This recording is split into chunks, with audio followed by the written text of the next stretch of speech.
Hello everyone, I'm Brian with Overland Calling. I'm going to do a quick look at my DIY 60% seat delete project.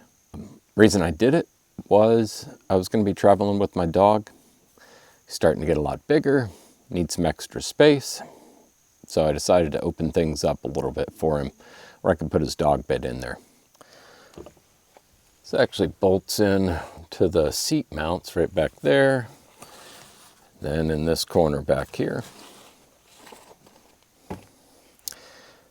I cut a piece of wood to go right there to serve as a brace, bolted in. Did the same thing, 3 bolts right here. And you've got a fair amount of storage space back there. So there's that piece of wood I put in. The other one's all the way back there at the back. Covered everything over in basically speaker felt.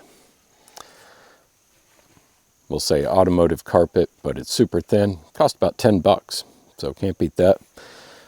That is actually all the stuff that I keep underneath there, along with some dog dishes, a little bit extra water, and varying amounts of dog treats.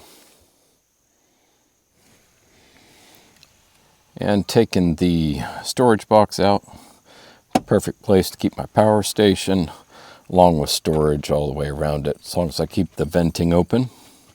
As an added bonus, if you've got a Jeep, it's pretty easy to detach your rear door so that you can have it swing wider out and have even more room to load and unload your dog inside of it, because mine's getting up around 60 plus pounds. And yeah, he takes a bit more space whenever I'm trying to get him through the door. It does not hold itself open, so you want to keep that in mind. I just kind of prop it against my passenger door. Here it is with the dog bed in there. One bonus of this is that if you make it low enough, you can still get your seat back. It actually lays back further than it normally would. Along the back wall, I just put a bag that I had, brace that in there. Got another tool roll, my medical kit, and there's still that storage compartment underneath that I can store stuff in as well. Cost-wise, I already had the plywood, so I didn't have to buy that. Spent $10 on the felt covering to kind of make it look nicer, not have to worry about splinters, things of that nature.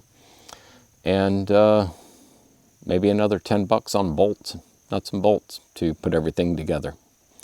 Super happy with it, extremely cheap. I know they've got fancier systems out there where I can open it from the top and I can, they're covered in special material and stuff like that. I've got maybe $20 in that versus, I don't even know what they cost. Maybe $300 to $500, depending on what you get. Is it as nice? No. Was it $20? And does it fit my needs? Yes. So overall, super happy with it. Highly recommend it. If you ever want to go back and put your seats in, absolutely possible. Seats bolt in, bolt out with minimal work. So if you don't like it, take it out, put your seats back in, away you go. Hope this was a help. If anybody's thinking of doing it and kind of worried about pulling the trigger, it was a super easy one-day project, and I was very happy with the way it turned out. If for some reason I ever need to put a 4th person in there, I can always pull this out and put it back in. All right, so 60% seat delete. It was easy. It was affordable. And easily reversible. Highly recommend it.